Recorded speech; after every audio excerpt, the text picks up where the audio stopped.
오늘은 부처님 열반제일로서 열반에 드시기 전에 중요한 법문과 열반 후에 사리 분배라든지 열반 후의 장례 과정을 간단하게 말씀드리겠습니다. 열반은 순수한 인도 말입니다. 니르바나인데, 물론 우리 불교 용어가 인도 말 그대로, 부처님 당시 말을 그대로 갖다 쓰는 거 아니에요. 부처님, 붓다도 거기서 온 말이고, 열반, 니르바나인데, 제가 그냥 책으로만 읽고 뭐 이렇게 배울 때는 열반이 뭐냐, 그러면 번뇌의 불이 꺼졌다. 뭐 그런 정도로 했는데, 제가 이제 더 공부를 해보고 가르치고 해보니까, 이제 조금 터득이 되는 게 뭔가 하면은 열반이라는 것은 그냥 우리 마음 상태가 고요하고 안온한, 쉽게 말해서 막 번거롭고 복잡하고 고통스럽고 뭐 그런 막 변화치고 요동치고 복잡하고 그런 거 없이 단순하고 맑고 고요하고 그래서 편안한 그 상태가 열반이다. 이렇게 설명하면 열반이 어떤 거 조금 이해가 되겠죠. 예, 그래서 그런 열반 중에서는 이제 경전에 무여열반이 있고 유여열반이 있다고 나와요.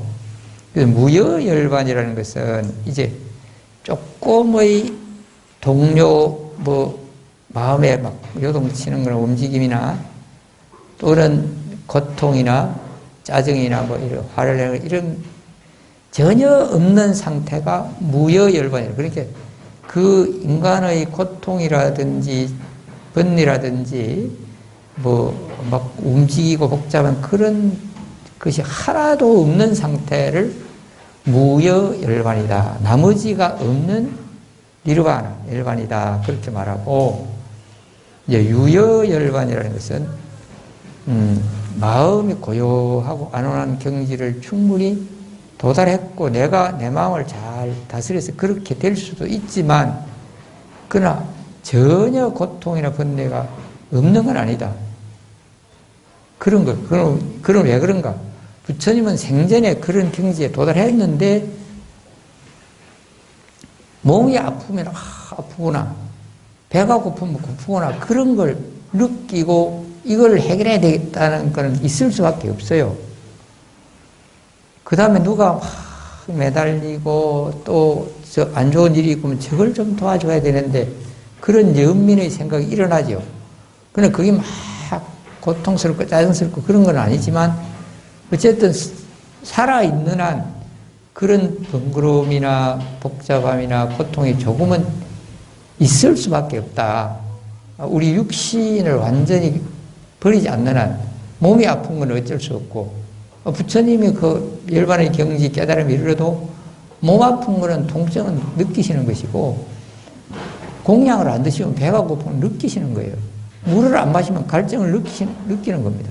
그런 것까지 전혀 없을 수는 없다. 이게 유여열반입니다. 이해가 됐습니까?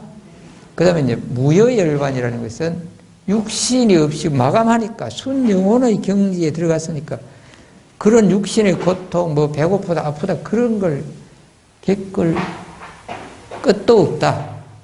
그래서, 보통 중생들은 이제 육신을 버리도 세라성질 업 때문에, 지 때문에 막 어디로 갈까, 내 길이 어찌 되는가, 그 번뇌와 망상과 어두움에 헤매는데, 이제 그 깨달음의 경지 열반에 이른 부처님은 그냥 안온하고 평온한 상태, 흔들림 없는 고요한 그 상태를 잘 유지할 수 있게 됐다. 이게 무여열반이라는 겁니다.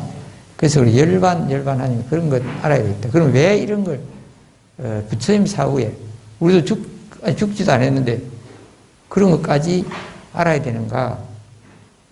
살아서도 열반과 해탈을 증득해야 한다. 그런데 꼭 그 열반은 죽어서만 있는 게 아니고 살아서도 그런 번뇌 망상이나 고통이나 그런 데 막 휩쓸리고 끄달리고 그런 게 없으면 해탈과 열반이 어느 정도 얻었다, 이르렀다 그렇게 보는 것이고 우리가 바라는 소위 근심 걱정 없이 평온하고 안온한 행복한 그런 경지하고 유사한 것이다. 열반도 살아서 열반은 유여 열반은 그런 것이다. 그런 뜻에서 제가 말씀드렸습니다. 그러면 실제로 부처님 생애에 나오는 생애의 책에 나오는 열반 직전에 몇 대목 알려드리겠습니다.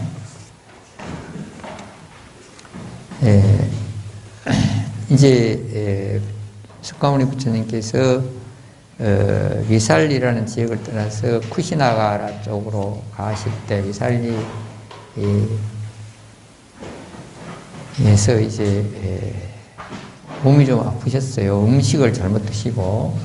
그러고 나서 이제 그것 때문에 열반에 드는 게 아니고 그때 좀 이제 나는 이 육신의 생으로서는 마감하고 그 육신을 떠나서 안온한 조금 전에 말씀드린 무여열반이죠. 무여열반의 경지로 가야 할 때가 됐다. 곧 다가왔다. 그렇게 이제 부처님께서 제자들에게 말씀을 하셨습니다. 그때 이제 오랫동안 모시고 다니는 아난다 존자, 우리가 아난존자라고 하죠. 이분이 부처님께 이제 물었어요.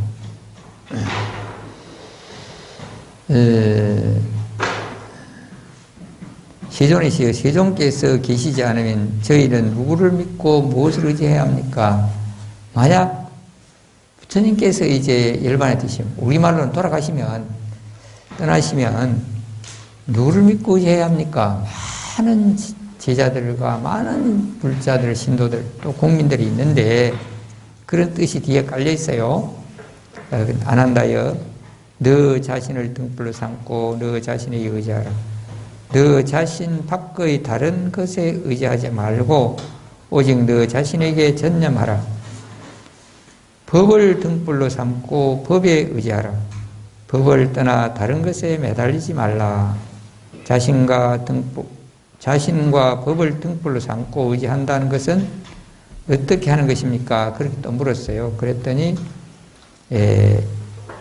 이제 지금까지 내가 가르쳐 준 것들이 있다. 그건 이제 아난다요. 불굴의 의지로 게으름 없이 자기 몸을 깊이 잘 관찰하고 정신을 집중한다면 그런 수행자는 육신에 대한 갈망에서 벗어날 것이다. 느낌과 마음과 법에 대해서도 마찬가지다. 이것이 자기를 등불로 삼고 법을 등불로 삼는다는 것이다. 이것이 자기를 의지하고 법을 의지한다는 것이다. 안 한다. 현재도 마찬가지고 내가 떠난 뒤에도 마찬가지이다. 여려의 가르침에 따라 이렇게 수행하는 자가 있다면 그가 곧 여려의 참된 제자요 참단 수행자다. 그리고 이제 또 나중에 이어지는 말씀이 내가 육신으로 이렇게 존재한다 해도 나의 법, 그러니까 영기를 따르지 않고 영기법과 이 나의 가르침을 따르지 않는다면 내가 없는 거와 마찬가지고 같고, 나의 육신이 여러분에 들고 없다 하더라도 내가 가르쳐준 법과 영기법을 잘 알고 믿고 알고 따라 행하면 내가 있는 것과 같다, 그렇게 말했어요. 그래서 또 영기법을 가르칠 때 영기를 잘 알고 이해하고 하는 사람, 또 그대로 실천하는 사람은 부처 깨달음을 보는 것 같고 부처님이 계신 것 같다, 그런 뜻으로도 말씀하셨어요. 영기를 알고도 안 지키거나 모르거나 하면 부처님을 못 보는 것이고 깨달음에도 못 가는 것이다, 그런 뜻으로 말씀하신 적도 있습니다. 그래서 내가 없으면 누구를 의지하고 살아야 합니까? 뭘 의지합니까? 그랬을 때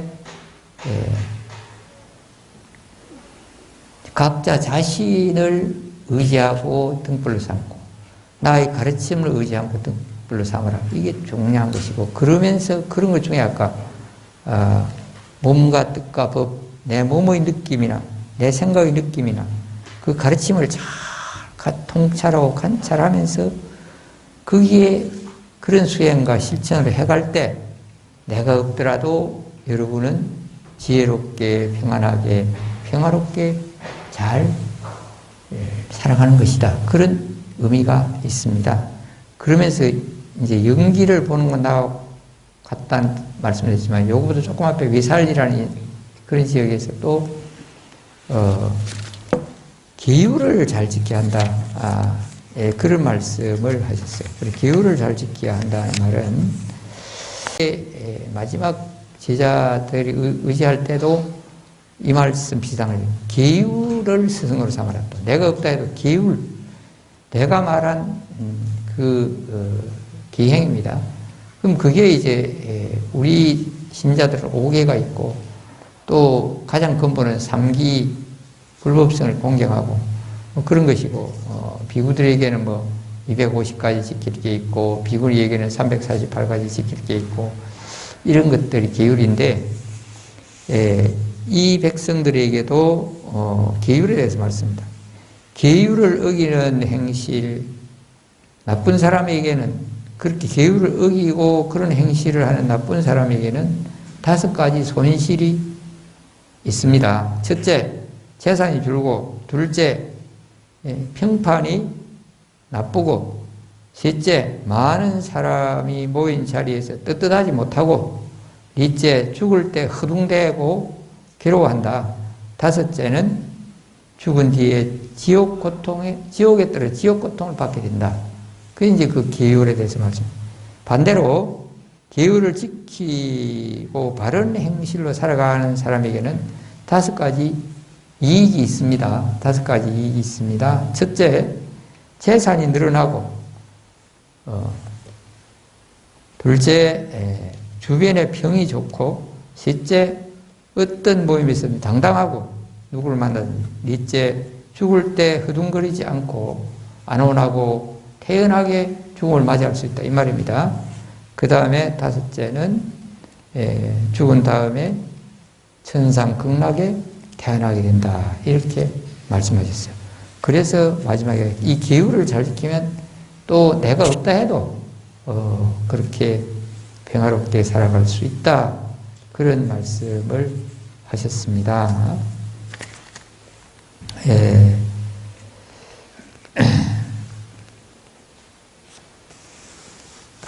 그리고 이제 몸이 불편하시고 해서 나는 이제 일반에 들여야 한다 하고 쿠시나가라는 지역에 사라상수 나무 아래에 눕게 되는데 그 쿠시나가라 지역에서 이제 나는 여기서 일반에 들여야 한다라고 말씀했을 때 또 아난존자는 여기보다 뭐 더 큰 도시 바라나시나 외살리나 뭐 이런 녹야원이나 이런 그런 큰 도시에서 부처님 생을 마지막 했으면 좋겠으면 그렇게 건의를 했어요. 그럼 그까지 가기도 엄청나게 멀죠. 먼데 그때 부처님은 여기가 외지고 사람 없다. 실제로 그 당시에도 그렇고 제가 이제 1996년에도 가봤고 2014년인가 그때도 가봤는데 부처님 4대 성지 중에서 요즘도 가장 사람이 적게 살고 이제 교통이나 뭐 이런 경제나 이런 게 제일 못해요. 쉬운 말로 뭐 후지다 할까? 그런 곳이긴 합니다. 근데 일반에 들 때도 이런 큰 도시하고는 조금 멀었는가 봐요. 그래서 아난존자 그런 말씀하니까 아난존자에게 그런 말 하지 마라. 여기에도 어떤 왕조가 크게 번성했고 그때 많은 백성이 있었고 문화도 호화롭고 그런 곳이다. 지금 딱 눈앞에 보이는 것만 갖고 생각하지 마라. 그런 뜻입니다. 그런 뜻이기도 하고 또 사실은 이제 몸이 불편해서 먼 지역까지 가실 수도 없었겠죠. 근데 그런 말씀을 하셨다는 것이고 또 이제 일반 직전에 두그루 살아남 아래에서는 요 대목에 보면 이제 부처님이 이제 그렇게 살아나무 아래에 누워 계실 때 새하얀 꽃잎이 빛처럼 흩날려 부처님의 몸을 덮었다. 곁을 지키는 아난다가 혼자 말처럼 표현을 했다. 사라나무의 신들도 부처님께 공양을 올리는구나. 열애께서는 그렇게 공경하는 것이 아니란다. 열애에게는 그렇게 공양하는 것이 아니란다. 아난다는 깜짝 놀랐다. 어느새 부처님이 삼매에서 깨어나 뚜렷한 눈빛으로 아난다를 바라보고 계셨다. 부처님이 이제 거기 누우셔서 숨을 거두시진 않았는데 그냥 삼매에 들었어요. 고요한 그 마음의 경지 삼매에 들었는데 그때 나무에서 막 꽃잎이 막 떨어지니까 아난존자가 이제 마침 부처님 눕자 꽃잎이 막 떨어지니까 나무들도 나무신들도 부처님 마지막 가시는 길에 이렇게 꽃공양을 많이 올리는구나 이렇게 이제 혼잣말을 하니까 부처님께서 그 옆에서 들으시고 열애에게는 그렇게 공양하는 것이 아니란다. 그리고 이제 그러면서 딱 눈을 뜨시고 아난다를 바라보고 계셨다. 그때 뭐라고 하시나? 아난다. 꽃을 뿌린다고 열애를 공양하는 것은 아니란다. 아름다운 빛깔이 향기마저 좋은 꽃을 수레바퀴만큼 크게 엮어 나를 장식한다 해도 그건 열애를 공양하는 것이 아니란다. 안 한다. 사람들이 스스로 법을 받아들여서 법답게 행동하는 것이 그것이 열애를 공양하는 것이다. 그러니까 뭐 꽃을 올리고 음식을 올리고 그게 진정한 이게 공양은 아니다. 물론 그런 것도 공양이기는 하지만 여기서 부처님은 그런 것보다 더 진정하고 더 크고 완전한 공양은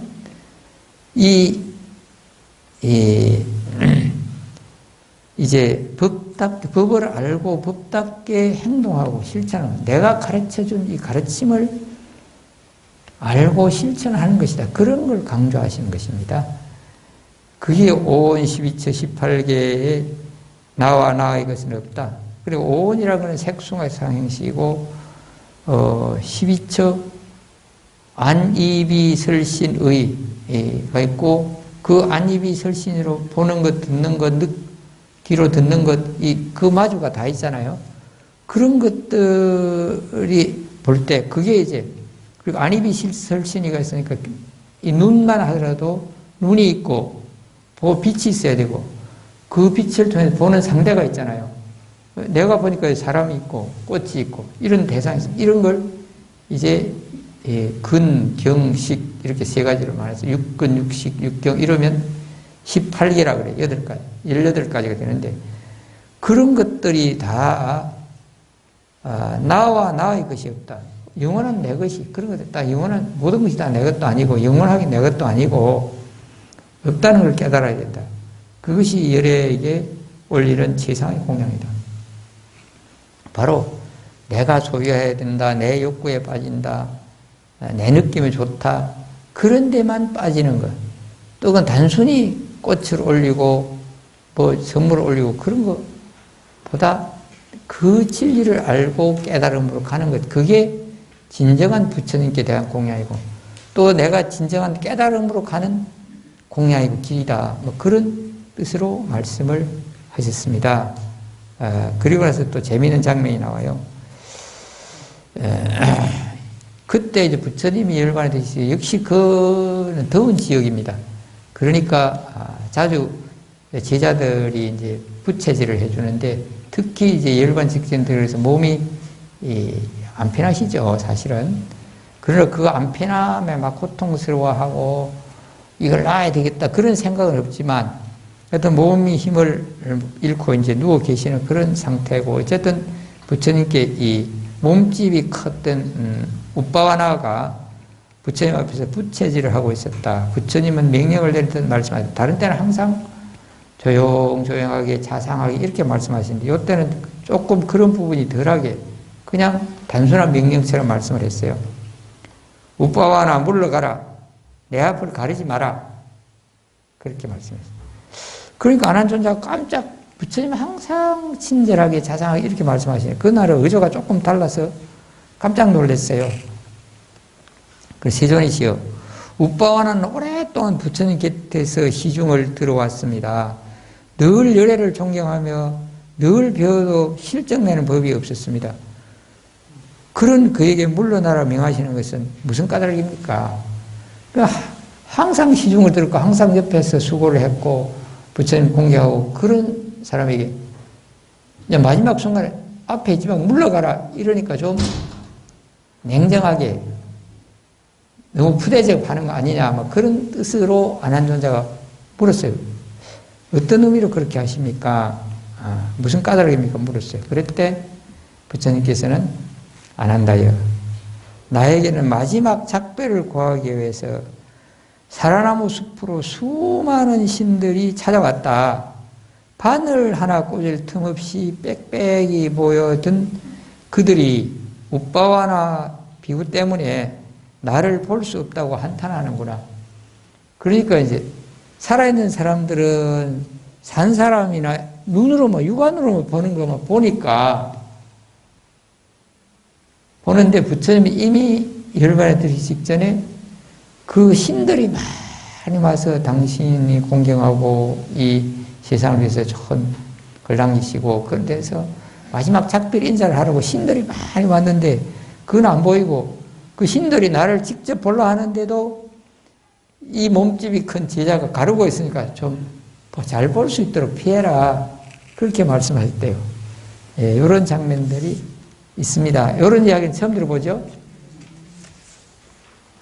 예, 그렇게 하시다가 마지막에 이제 정말로 최고로 마지막 이제 사람들은 이제 죽기 숨 거두기 전에 마지막으로 한 말을 보통 뭐라고 그래요? 유언이라 그러죠. 물론 그냥 마지막에 그냥 아프다 잘 있어라 그렇게 유언을 할 수도 있는데 그 다음에 이제 그런 유언보다 산 사람들은 보통 우리들은 더 중요한 유언을 뭔가 새기고 여기는 유언이 있어요. 여러분 뭡니까? 큰아들에겐 자산을 얼마 주고 어떻게 분배해라. 아마 보통 자녀들은 유언 중에 그걸 제일 중요한 유언으로 여기지 않을까 생각이 드는데 내 생각이 잘못됐나요? 특히 재산이 많은 자녀들은 더 그렇더라고. 예.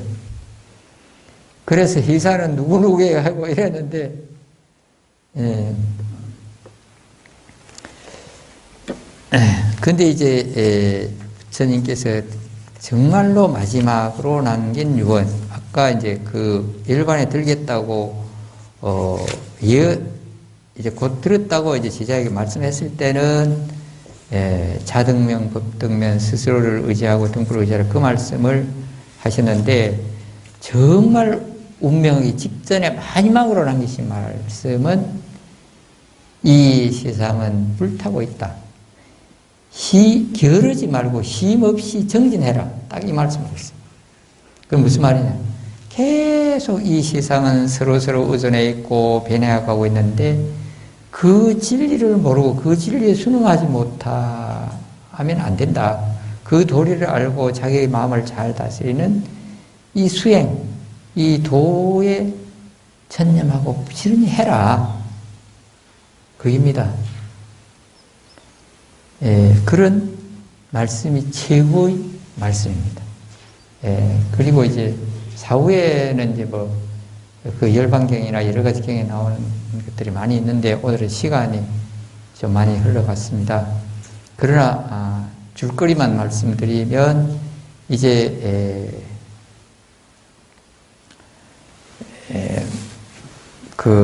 열흘장 열흘하루인가 이때 동안 장례식을 기다리고 또 그렇게 오래 걸린 게 마하가섭존자에게 법을 전하려고 했는데 안 오셨다. 그 법통을 이어줄. 그래서 올 때까지 기다렸고 그 전에 그 화장하는 나무 위에 부처님 관을 올리고 이제 어떤 절차를 다 해서 마지막 횃불을 탁 장작불 붙여 좋은 기름도 붓고 그래 붙였는데도 불이 붙지 않았다. 그때서야 이제 아나요리 그랬나? 이제 그때서야 아직 마가섭존자가 오시지 않아서 그렇습니다. 마가섭존자가 오시고 삼배절을 하고 세 바퀴를 돌고 그랬다. 불이 붙었다고 그래요. 그런데 거기서 이제 어느 쪽에 발 쪽에서 절을 해야 합니까? 머리 쪽에서 절을 해야 합니까? 어느 쪽에서 절을 올려야 합니까? 살아 계실 때는 앉아 계시면 앞에서 하는데 누워 계시니까 그때 간 밖으로 두 발을 내밀었다. 그렇게 전해지고 있어요. 그런데 이제 간 밖으로 두 발을 내밀었다. 또 연꽃을 들어 보였다. 또 탑을 저 앞에 그림이 있는데 이제 법을 전해준다고 탑 앞에 자리에서 마가섭존자하고 반반씩 나누어 앉았다. 이런 것은 중국 선종에서 만들어졌다는 설도 있고 그런데 어쨌든 이 중국으로 넘어온 이런 부처님 일대에게는 다 그런 게 있다라고 기록은 되어 있습니다. 있는데 그래서 이러한 세 번에 걸쳐서 부처님께 마음과 마음으로 전해주셨다. 안한존자는 26년을 부처님을 모시고 다니면서 다 들은 걸 부처님 열반 후에 말씀으로 해내서 말로 전해지는 경전 부처님 법이 됐고 마가섭존자는 말과 글 이전에 그냥 마음과 마음으로 깨달음을 전수하는 그런 법이 있었다. 그래서 신법이 있고 교법이 있다. 그런 겁니다. 그런데 그렇게 해서 화장을 지내고 나서 8나라의 백성들이 와서 사리를 분배해 갔다. 그리고 우리가 사리 그러면 아주 신비스럽고 뭐 영롱하고 그런 걸 연상하기도 하는데 그런 것 부처님이 화장 지내고는 유골입니다. 유골인데 그렇게 영롱한 것도 있고 진주처럼 그런 것도 있고 뭐 쌀알 같은 것도 있고 여러 가지 형태가 지금 전해지고 있는데 내가 사리에 대한 무는 같은 거 경영 같은 거 쭉 보고 제가 판단하기로는 그냥 부처님을 화장 지내고 나서 그 시신에 빼로 남은 것, 뭐 영롱하건 하얗건 뭐 다 그건 사리라고 나눠 모셨다. 이 경전에도 그렇게 돼 있어요. 나머지를 8나라 백성이 나누어서 모셨다. 그래서 사후에 어떻게 할 거냐 그럴 때 부처님은 장례식에는 비구들은 관여하지 말아라. 우바세 우바이 신도들이 다 알아서 할 것이다. 그렇게 했고 그러나 내가 후에 사리를 많은 백성들이 가져가고 그 사거리나 사람들 많이 모시는데 탑으로 모셔라. 그런 말씀을 하셨다고 나와요. 일대기에 나오는데 그래서 그런 사리들이 이제 점차 퍼져서 우리가 보는 사리고 제가 부처님 진신사리라고 해서 내 눈으로 본 것도 들어있는데 가까이 있는 여기 사사자석탑에 모신 여기 미얀마 몽유아 지역에서 모셔왔는데 그분은 그 보디타타 웅라웨다 스님의 말씀은 이제 인도 불교가 중세에 부처님 뒤에 한 수백 년 후에 이슬람교가 중동 쪽에서 막 휩쓸고 인도 대륙을 휩쓸었어요. 그래서 불교고 힌두교고 다 힘을 못 쓰게 됐습니다. 그럴 때 스님들이 이제 사리나 중요한 기종품을 가지고 남쪽으로는 스리랑카 섬으로 이제 위로는 방글라데시, 파키스탄이나 미얀마나 이런 쪽으로 많이 피신을 갔다는 겁니다. 그럴 때 많이 가져와서 미얀마는 사리가 많다 뭐 그런 말씀을 하셨는데 스님께서 주신 그 웅라웨다 스님께서 주신 사리는 그냥 희끗희끗한 우리가 뭐 뼈를 화장 지내고 처음 볼 때는 하얗는데 조금 땅속에 있거나 뭐 조금 지나면 좀 희먹하고 약간 노란빛이 나고 그런 게 있어요. 그런 빛깔의 조그마한 좁쌀 많은 것도 있고 쌀알 많은 것도 있대. 그런 사리를 여러 가지 모시고 왔습니다. 그런데 우리나라의 강원도 금강산 강원도 고성의 금봉사에 있는 지하사리가 또 부처님 이빨이라고 그렇게 막 알려져 있고, 그게 이제 뭐 밖으로 갔다가 박물관 갔다가 불교 쪽으로 온다고 86년에 막 전국에 사리 칭견해서 울산에 왔을 때도 이군 행렬이나 그런 때 내가 사원연합회 총무로서 역할도 하기도 했는데, 그 사리는 보니까 그냥 제가 보고 느낀 대로 이야기하면 요만하고 뭐 이 삼각형 그 정확한 모양이 없어요. 그런 녹슬은 쇠조각처럼 보였어요.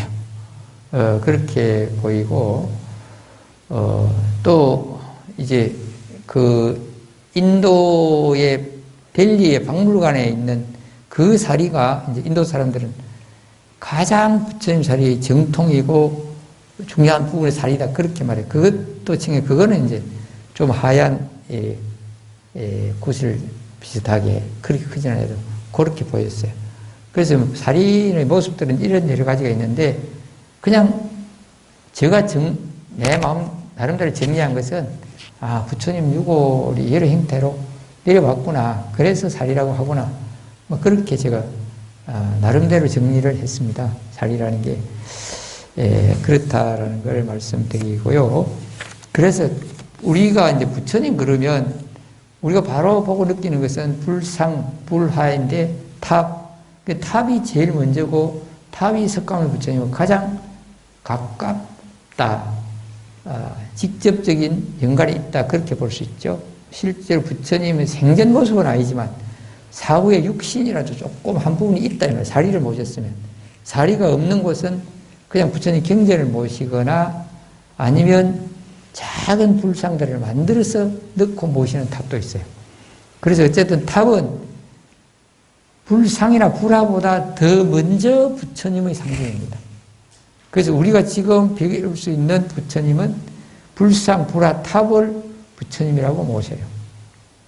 또 그런데 그 불상도 그냥 그 공장에 있는 부처님 모습 상이나 저 가게에 진열하는 그런 상은 법당에 모신 부처님 상하고는 완전히 달라요. 어떻게 다른가? 법당에 모신 부처님 상은 그 부처님의 법도에 의해서 주문도 외우고 연불도 하고 뭐 복장도 하고 해서 그 부처님의 역할을 하도록 뭐 법력을 하고 우리 이 부처님 제자 스님들이 다 부처님을 대신하는 역할을 부여했어요. 역할을 부여했고, 저 공장이나 가게에 팔라고 있는 그건 아직 그런 단계 전 모양만 되어 있고 그렇게 달라요. 아시겠죠? 이제 이렇게 우리가 열반과 그렇게 대해서 알아야 되고, 또 이제 열반에 대해서는 여러 가지 설이 여러 쪽에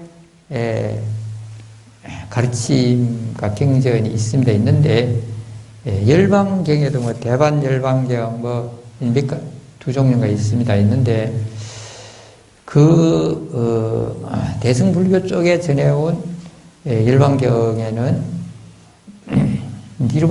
열반경에 이런 대목도 나와요. 또 우리가 부처님, 우리가 부처가 될 수 있다. 그러니까 이제 그 부처님의 개념이 깨달음이라는 것도 붙다. 그래서 깨달은 분, 실제로 사람, 깨달은 사람도 부처, 깨달음도 부처. 여기서 사람들이 자꾸 헷갈리는데, 혼돈되는데, 그 두 가지가 의미해서 열에 그러면 깨달음을 의미하는 것도 있고 깨달은 분을 의미하는 것도 있고 그래요. 그런데 이제 우리 사람들이 모두 마음에 불성이 있고 깨달음으로 갈 수 있다. 그걸 일체 중생 개의불성 다 불성이 있다 이렇게 말하는데 열반경에서는 그걸 이렇게 명확하게 해놨어요. 다 깨달음에 이룰 수 있는 마음을 다 가지고 있어요. 있는데 우리는 깨닫지 못한 중생은 그 깨달음을 소지하고 다른 번뇌망상 여러 가지 혼재 섞여 있다. 그걸 비유드리기를 금이 있는데 금강석 그 돌덩이 속에도 금이 뭐 10% 있을지 30% 있을지 있긴 있어요. 그리고 우리 사람들은 그런 아직 재련하지 않고 걸러내지 않은 그런 금강석이나 갖고 부처님, 완다 깨달음 이런 분은 순금, 잡, 돌이나 그런 건 다 걸러내고 용광로에 넣어서 깨고 무식해갖고 순금만 걸러낸, 요즘 말로 99% 골드. 그게 부처다. 이렇게 구분하고 있어요. 그래서 이 중생의 마음의 부처와 실제로 깨달은 부처와를 열반경에는 잘 알게 설명해 놨습니다.